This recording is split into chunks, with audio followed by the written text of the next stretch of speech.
Let's begin by talking about what is true confidence. And I decided to go through this first, like what true confidence is not, and then later on we're going to talk about what true confidence really is.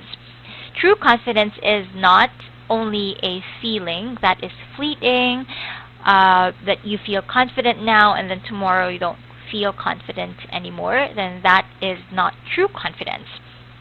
It is also not a personality trait that may or may not be innate in you. It is not a belief in your ability or yourself, contrary to what we know confidence is about. We always say that when you are confident, you believe in yourself or your abilities or your skills. It may have something to do with that, but when you talk about true confidence, it is not really a belief in your ability or yourself. It's also not a fixed trait, and it's definitely not about perfection. And lastly, it's not self-esteem. Self-esteem is totally different. It means your overall sense of self-worth or value, which can change from time to time depending on circumstances. And you'll know more about this as we go along with the lesson.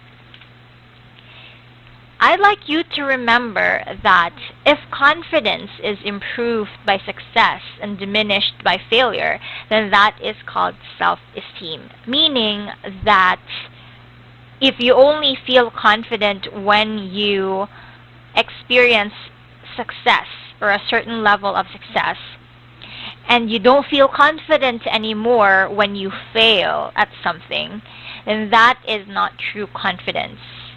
That is self-esteem, because as I've said earlier, self-esteem is like the way you value yourself or the way you see your self-worth.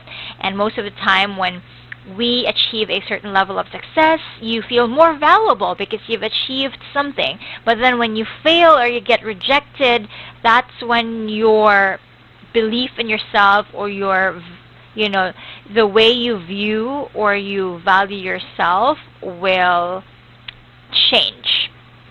Now, with maintaining self-esteem, it's totally different because the tendency is you're always trying to be better than others. You're always trying to compete all the time, and it is just a very exhausting process when you keep rushing because you just want to be better than others. And when this happens, this does not lead to growth or true confidence. You have to understand that you build your self-esteem around your ability to learn and to be resourceful for you to achieve true confidence. Never build your self-esteem around your looks or your intellect, because come to think of it, people actually grow older, and once you grow older, it is natural that you will look different than when you were in your younger years. Well, except if you're consistently going to Bellows Clinic or IV's Clinic or Manikalayan, and you're constantly adding expensive routines to your daily life. If you can afford that, then that might affect your self-esteem as well, because you know that even when you're growing older, you still look young. But that is not true for a lot of regular people who can't afford those, expensive treatments, right? So what if you cannot afford those treatments? Then you can just expect that your self-esteem will affect you negatively because of the way that your looks have changed as well as your intellect, right? And I think you get the drift on this, because sometimes you think that you really have to look a certain way, also due to how social media and the community portrays the idea of beauty or the idea of being intelligent.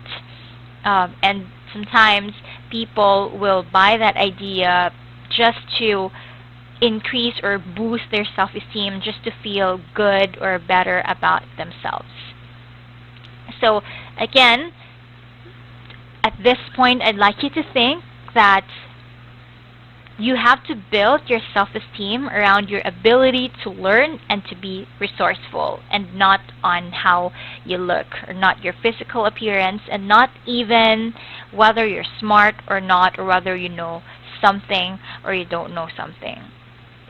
This entire lesson is pretty much like a reflection of your current situation, which is why we're talking about self-esteem.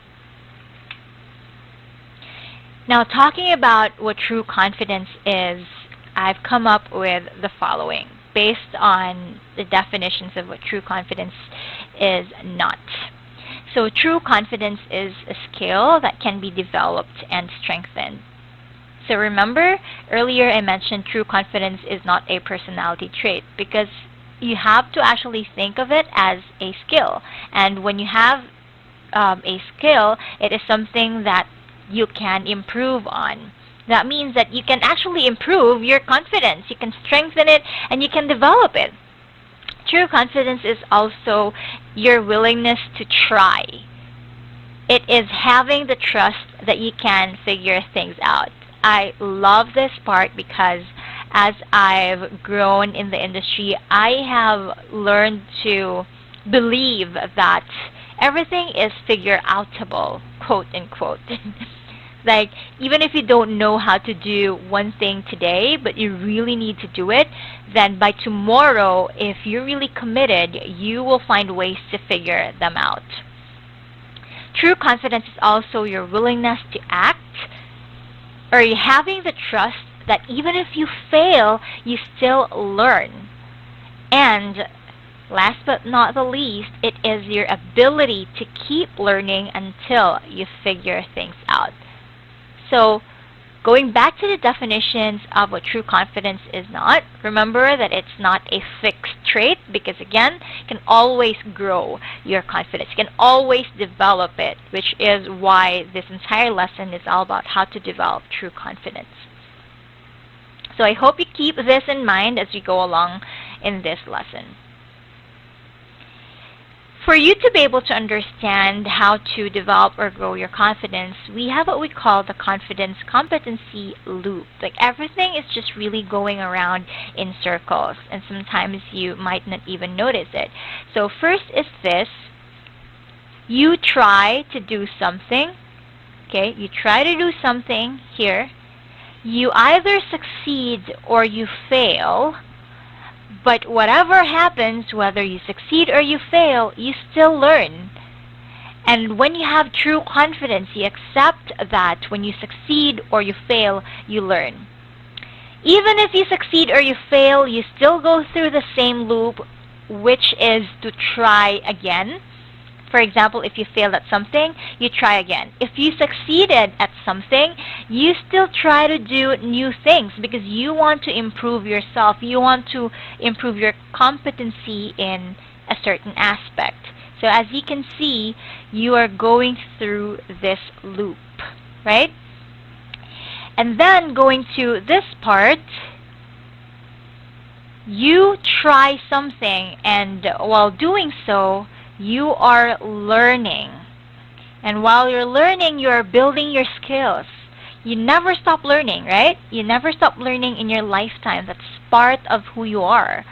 Because if you stop, then you get stuck. So it goes through a loop. You build your skills while you're learning, and then you move to this phase of competency.